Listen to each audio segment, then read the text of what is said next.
This is Mercy General Hospital. One patient, one impossible case. 180 sleepless nights. But when Dr. Shadow entered with just a tuning fork, nobody expected what happened next. The fluorescent lights of Mercy General Hospital hummed their eternal song as the clock struck 3:17 a.m. In most hospitals, this was the hour of deepest quiet, when even the most restless patients found brief moments of peace. But room 314 had become an exception to every rule of human biology. For exactly 180 days, Sarah Chen had not closed her eyes. Not once. Not even for a second. The medical staff had counted every single day, marking them on a chart that had become more legend than documentation. Her case had attracted specialists from 3 different states, sleep researchers from prestigious universities, and neurologists who spoke in hushed tones about the impossibility of what they were witnessing. Dr. Margaret Stevens, the chief of sleep medicine, sat in her office reviewing Sarah's case file for the 100th time. The thick folder contained brain scans, blood work, psychiatric evaluations, and enough documented evidence to fill a medical journal. Yet none of it explained how a human being could survive this long without a single moment of sleep. It defies everything we know about the human brain, Dr. Stevens had told her colleagues during the morning briefing. REM sleep is essential for memory consolidation, cellular repair, toxin removal from the brain. Without it, a person should experience hallucinations, cognitive breakdown, even death within weeks. But Sarah, she's alert, responsive, completely coherent. It's as if her brain has found some alternative state we've never documented. The nurses had their own theories. Nurse Patricia Williams, who had worked the night shift for 15 years, believed she could see something changing in Sarah's eyes each day. It's like watching someone slowly disappear, she confided to her colleague during their break. Her body is here, but each day she seems more distant, like she's looking at something the rest of us can't see. Room 314 had acquired an almost mythical status among the hospital staff. Some nurses avoided it entirely, claiming the energy in the room felt wrong. Others were drawn to it, fascinated by the medical impossibility it contained. The cleaning staff worked quickly and silently, as if afraid that lingering too long might somehow trap them in the same wakeful curse. Sarah herself seemed remarkably calm for someone experiencing what should have been unbearable torture. She lay in the center of the hospital bed, her dark hair spread across the pillow like spilled ink. Her eyes, once bright and expressive, had taken on a glassy quality that reflected the ceiling lights but seemed to see beyond them. When doctors asked her questions, she responded appropriately, but her voice carried a distant quality, as if she was speaking from very far away. "How do you feel today, Sarah?" Dr. Mitchell would ask during his daily rounds. "Tired," she would respond, the irony lost on no one. "But I can't find the door." "What door?" the doctors would press. "The one that leads to sleep. I can see it sometimes, but when I reach for it, it moves further away." The medical team had tried everything conventional medicine could offer. High-dose sedatives that could knock out a horse had no effect on her. Melatonin supplements, sleep hygiene protocols, cognitive behavioral therapy for insomnia. Nothing worked. They had even consulted with specialists in rare neurological conditions, wondering if some unknown brain disorder could explain her condition. Dr. Richard Martinez, a renowned neurologist from Johns Hopkins, had flown in specifically to examine Sarah. After 3 days of extensive testing, he left more puzzled than when he arrived. "Her brain waves show patterns I've never seen," he confided to Dr. Stevens. "It's as if she's caught between sleep and wake states simultaneously. The EEG readings are unlike anything in medical literature." The pharmaceutical companies had taken interest as well. Representatives from major drug manufacturers had requested permission to try experimental compounds, seeing Sarah as a unique opportunity to test new sleep aids. But every medication failed. Her body seemed to metabolize drugs normally, but her brain remained stubbornly, impossibly awake. Meanwhile, Sarah's family maintained a constant vigil. Her sister Emma had taken leave from her job in Seattle to stay at the hospital. Their parents, both retired teachers from San Francisco, had moved into a nearby hotel. They rotated shifts, ensuring someone was always with Sarah, though she rarely acknowledged their presence. She used to be so vibrant, Emma told Dr. Stevens during one of their conversations. Sarah was always the energetic one in our family. She could stay up all night studying, work 2 jobs, and still have energy to go dancing on weekends. But this isn't her anymore. It's like she's slowly fading away. The case had also attracted attention from sleep researchers around the world. Dr. Yuki Tanaka from the Tokyo Sleep Institute had contacted the hospital, offering to fly in with specialized equipment.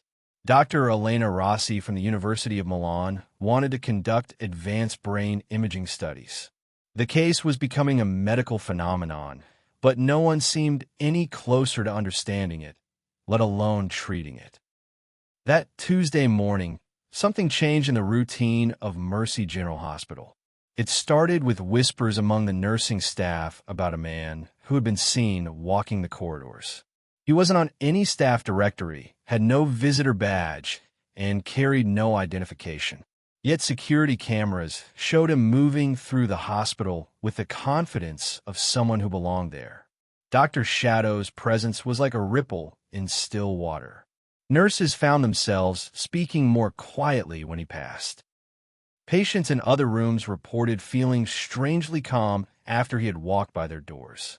Even the hospital's therapy dog, a golden retriever named Max who visited patients daily, seemed to sense something different. The dog had started sitting outside room 314, whimpering softly as if trying to communicate something important. "There's someone here to see the patient in 314, Nurse Williams reported to Dr. Stevens that morning. "He doesn't have authorization, but—" She paused, struggling to find the right words. "There's something about him." He asked specifically about the woman who can't sleep. Dr. Stevens frowned. "What's his name? Is he a family member?" He just said to call him Dr. Shadow. No last name, no credentials. But he knows about Sarah's condition. Details that aren't in any public records. By the time Dr. Stevens reached the nursing station, Dr. Shadow was already gone. Security footage showed him entering the elevator, but there was no record of which floor he had selected. It was as if he had simply vanished into the hospital's infrastructure. The hospital's administrator, Frank Peterson, was not pleased. "We can't have unauthorized personnel wandering around," he told Dr. Stevens, "especially not around our most high-profile case. The liability issues alone could shut us down." But finding Dr. Shadow proved impossible. The few staff members who had encountered him provided conflicting descriptions. Some said he was tall, others average height. Some described him as young, others middle-aged. The only consistent detail was his eyes. Everyone mentioned his eyes. "Like he could see right through you," one nurse said. Not in a scary way, but like he understood something about you that you didn't even know yourself. Dr. Stevens decided to review the security footage personally. What she saw puzzled her even more. The cameras clearly showed a man in a white coat moving through the hospital, but his face was never fully visible. It was as if he instinctively knew where every camera was positioned and moved to avoid direct identification. Meanwhile, in room 314, Sarah seemed more agitated than usual. For the first time in weeks, she had spoken without being prompted. "Someone's coming," she had told Nurse Williams during the morning vitals check. "I can feel them getting closer." "Who's coming, Sarah?" the nurse had asked. "The one who understands the music," Sarah replied, her eyes focusing with unusual clarity. "He knows about the frequency." Nurse Williams had no idea what Sarah meant, but she noted the interaction in the patient chart. It was the most coherent and spontaneous statement Sarah had made in months. As afternoon turned to evening, The atmosphere in the hospital seemed to shift. Patients reported sleeping better than they had in weeks. The usual evening chaos of dinner service and shift changes proceeded with unusual calm. Even the emergency department, typically a source of constant noise and activity, operated with uncharacteristic quiet efficiency. Dr. Shadow made his appearance just as the night shift was beginning. He walked through the main entrance as if he had every right to be there, nodding to the security guard who found himself simply nodding back without asking for identification. By the time the guard realized what had happened, Dr. Shadow was already in the elevator.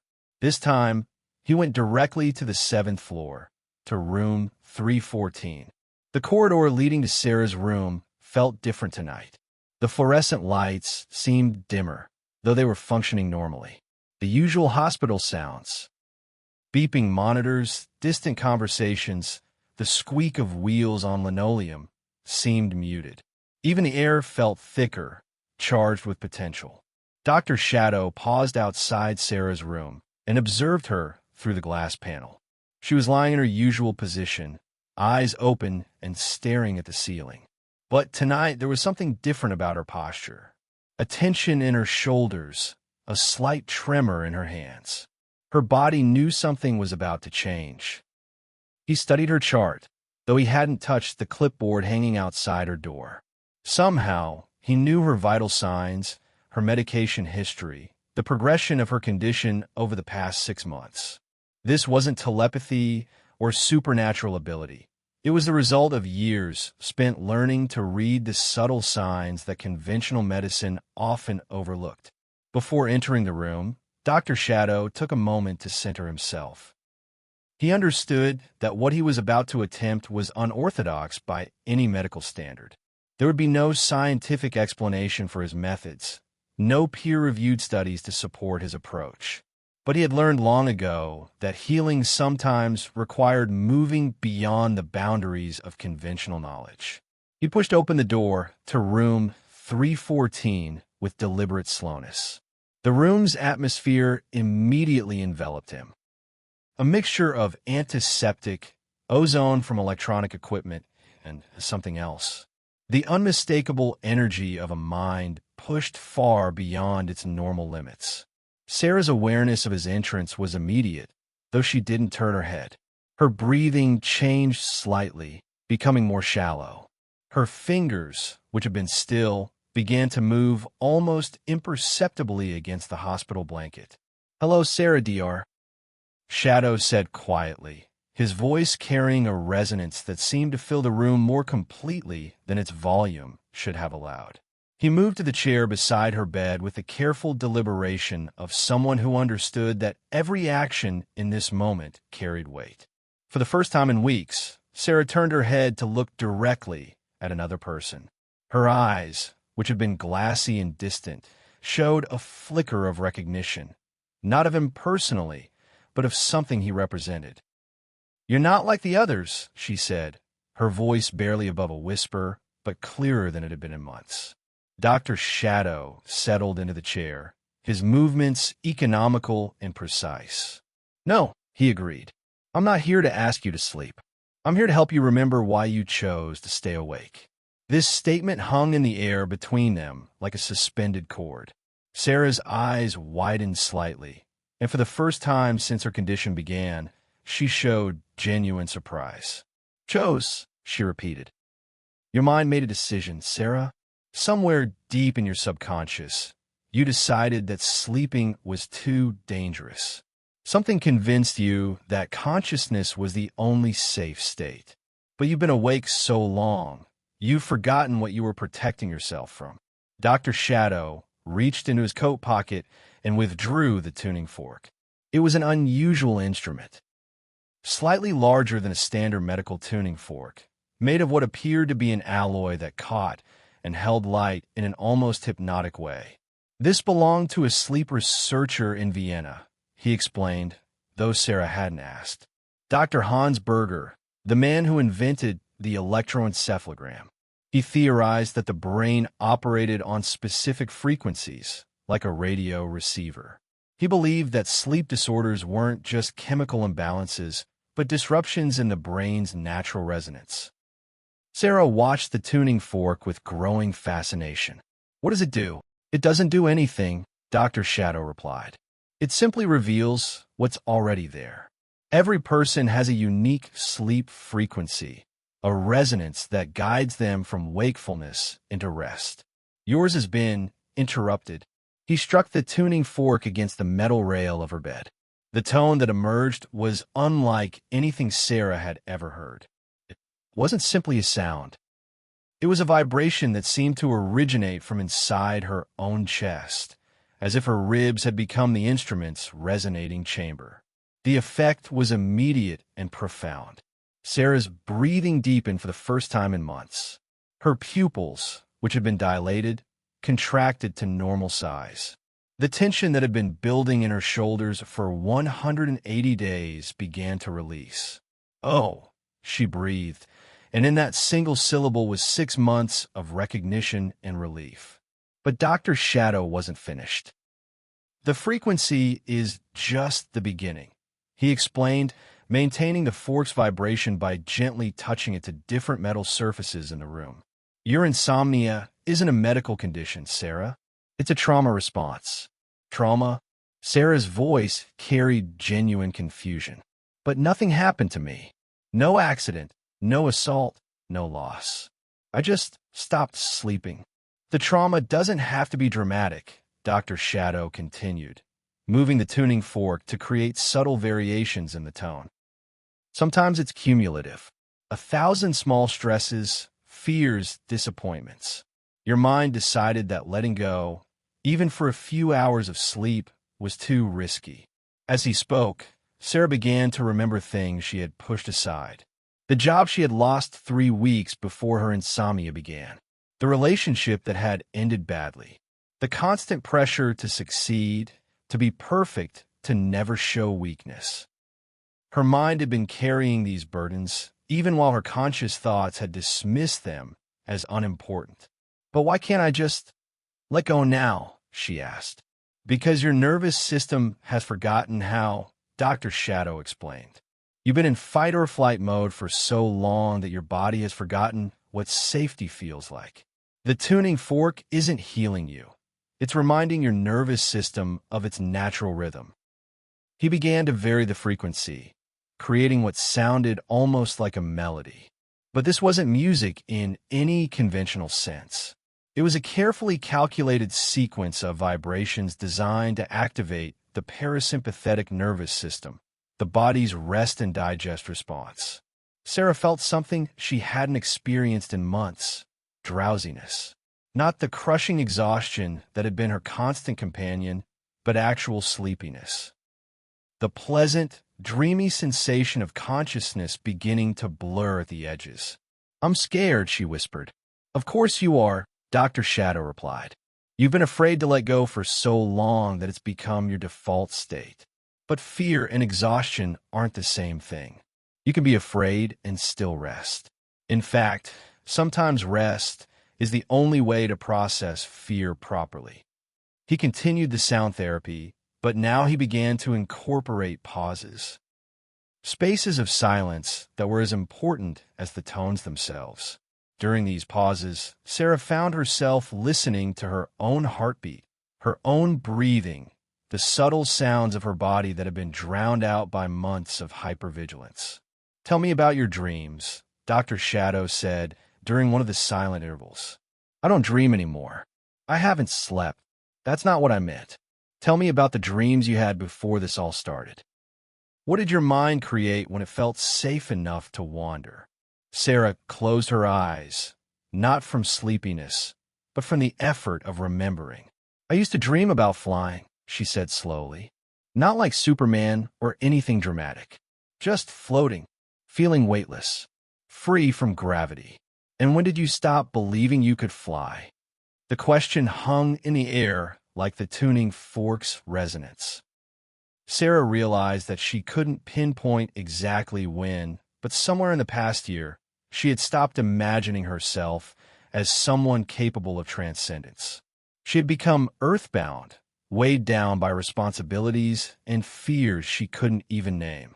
Dr. Shadow struck the tuning fork again, but this time he held it close to her ear.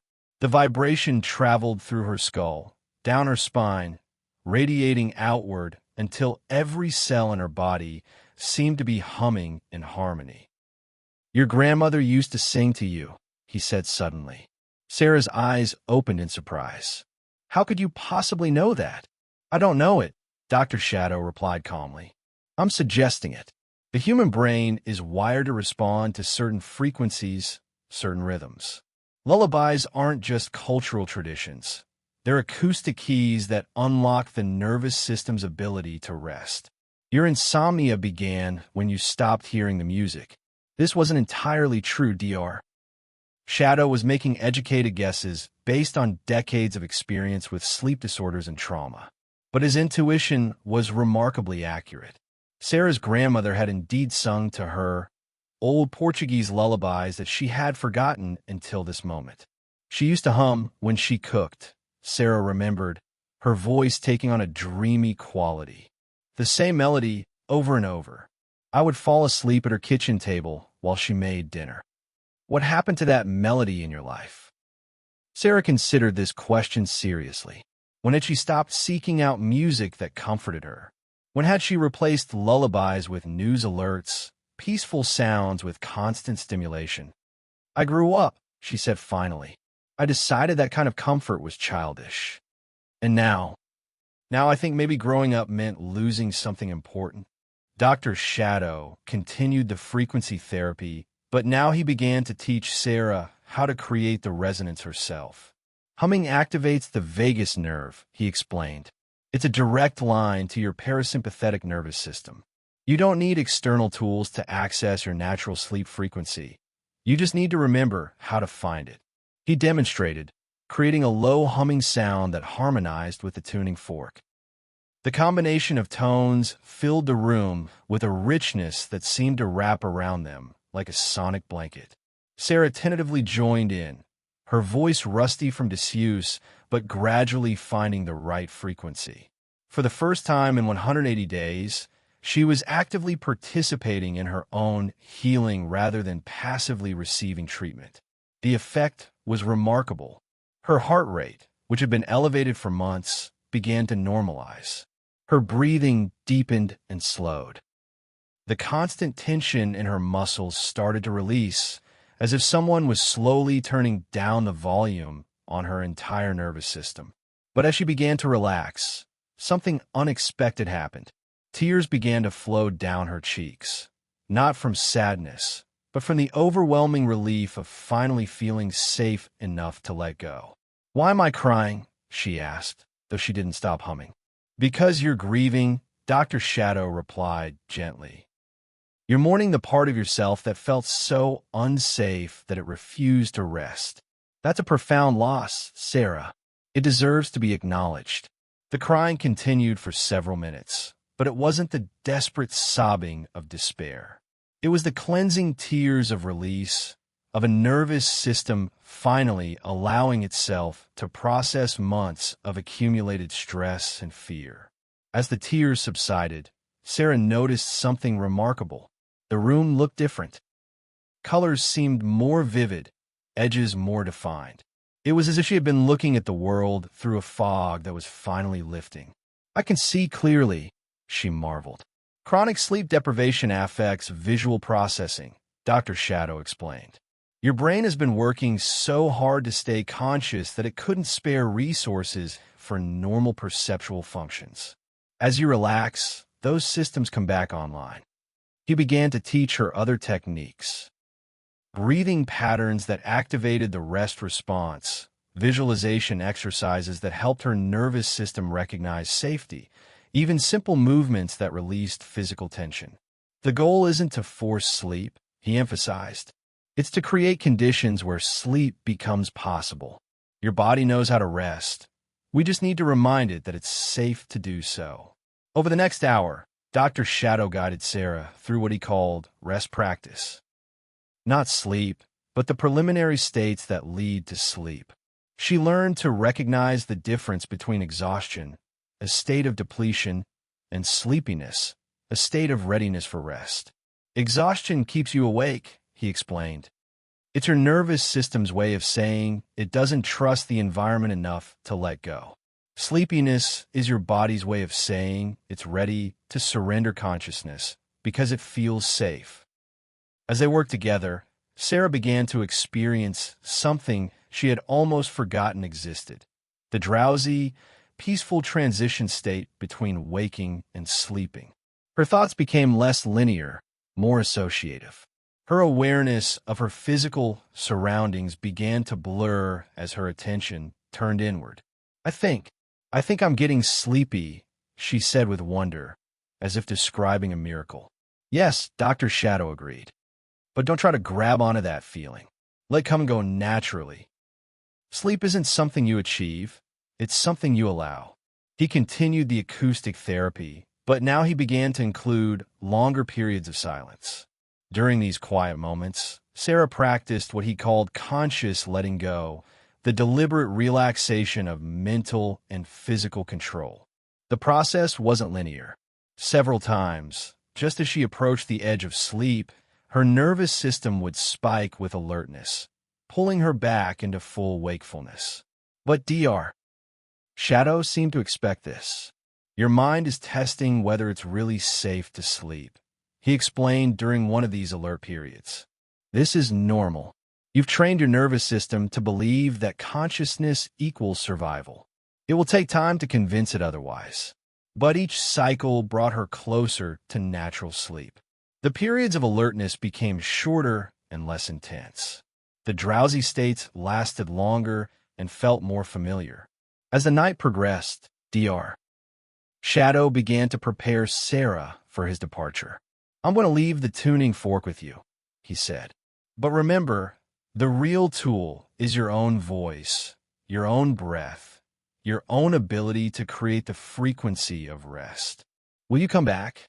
Sarah asked, though she no longer sounded desperate. There was acceptance in her voice and even a hint of confidence. "I don't need to," Dr. Shadow replied. "You remember now. You know the way home."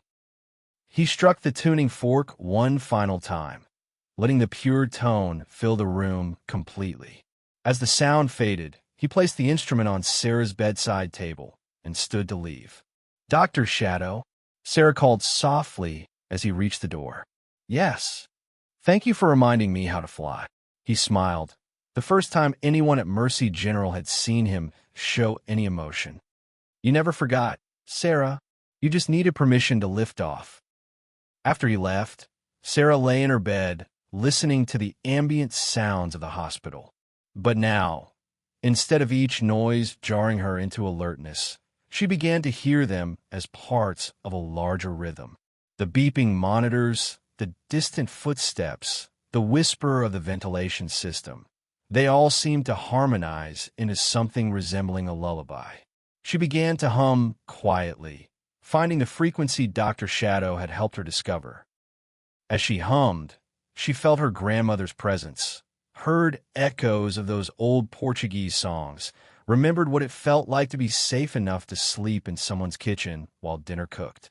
The transition, when it finally came, was so gentle that Sarah almost didn't notice it.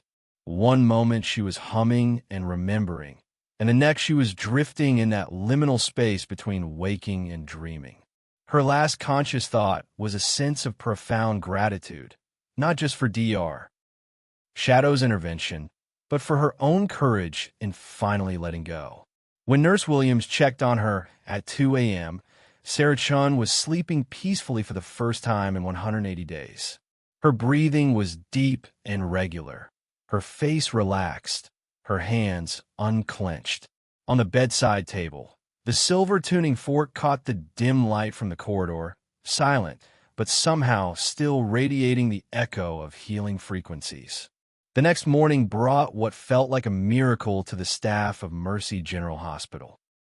Not only was Sarah sleeping, but she continued to sleep for 12 consecutive hours, a natural, restorative sleep that allowed her body to begin the massive task of healing 6 months of damage.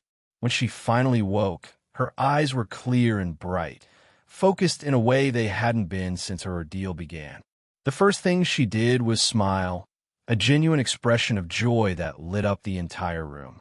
"I dreamed," she told Nurse Williams with wonder in her voice. "I dreamed I was flying again." Dr. Stevens was called immediately. She rushed to room 314, expecting to find the same patient she had been treating for months, but instead encountered someone who seemed fundamentally transformed. Sarah was sitting up in bed, fully alert but calm, engaging in normal conversation for the first time since her admission. "How do you feel?" Dr. Stevens asked, still not quite believing what she was seeing. "Rested," Sarah replied, and laughed at the simple joy of being able to say that word truthfully. "I feel like myself again." The medical team was baffled. Blood tests showed that Sarah's stress hormones had normalized overnight.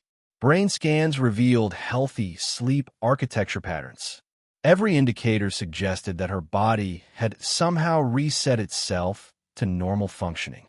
"I don't understand how this is possible," Dr. Stevens confided to her colleagues. "There's no medical explanation for such a rapid recovery from chronic insomnia of this severity." But Sarah had an explanation, even if it wasn't one that would satisfy medical journals. "Someone taught me how to listen to the music again," she said. "I had forgotten that my body knew how to rest. I just needed to remember the frequency." She tried to describe Dr. Shadow to the medical team, but found that her memories of him were strangely fluid. She could recall his presence, his voice, the profound sense of safety he had created in the room. But his physical appearance seemed to shift each time she tried to focus on it. The security footage was reviewed, but the cameras had somehow malfunctioned during the crucial hours. There was no record of anyone entering or leaving room 314 during the night shift. The only physical evidence of Dr. Shadow's visit was the tuning fork. When a medical team examined it, they found it was made of an unusual alloy they couldn't identify. When struck, it produced a tone that seemed to have an immediate calming effect on anyone who heard it. Sarah was discharged 3 days later, after a battery of tests confirmed that her recovery was complete and stable. She left Mercy General Hospital carrying the tuning fork, though she had discovered she no longer needed it. She had internalized the frequency, learned to create her own lullabies. Her case became legend in medical circles, not because doctors understood what had happened, but because they couldn't explain it. Sleep specialists from around the world requested copies of her files. Researchers proposed theories about spontaneous neurological healing, placebo effects, and the power of suggestion. But Sarah knew the truth was simpler and more mysterious than any medical explanation. Healing sometimes required moving beyond the boundaries of conventional knowledge. It required someone who understood that the body's wisdom was often more profound than its pathology. 6 months later, Sarah had returned to her normal life, but with significant changes. She had quit her high-stress job and found work that allowed her to use her experience to help others. She started a support group for people with sleep disorders, teaching them the breathing techniques and self-soothing methods Dr. Shadow had shown her. She never saw Dr. Shadow again, but she didn't need to. His gift hadn't been a cure, it had been a reminder. A reminder that every human being carries within them the frequency of healing, the natural rhythm of rest, the innate ability to find peace. And sometimes, late at night, when the world was quiet, Sarah would take out the tuning fork and strike it gently.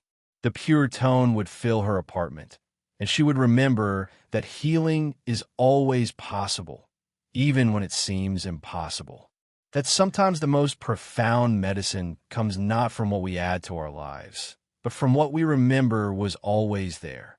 The case of Sarah Chen became one of many stories whispered in the corridors of hospitals around the world. Stories of a mysterious doctor who appeared when conventional medicine had reached its limits. Stories of healing that couldn't be explained but couldn't be denied.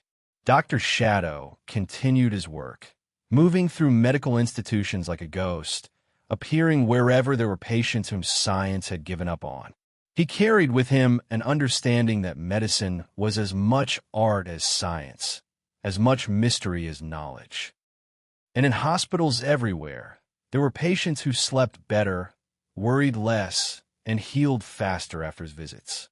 Not because of any magic, but because he reminded them of something they had forgotten, that the most powerful healing tool was often the one they carried within themselves, waiting to be rediscovered. If this story moved you and made you believe in the power of unconventional healing, don't forget to like this video and subscribe for more incredible journeys with Dr. Shadow.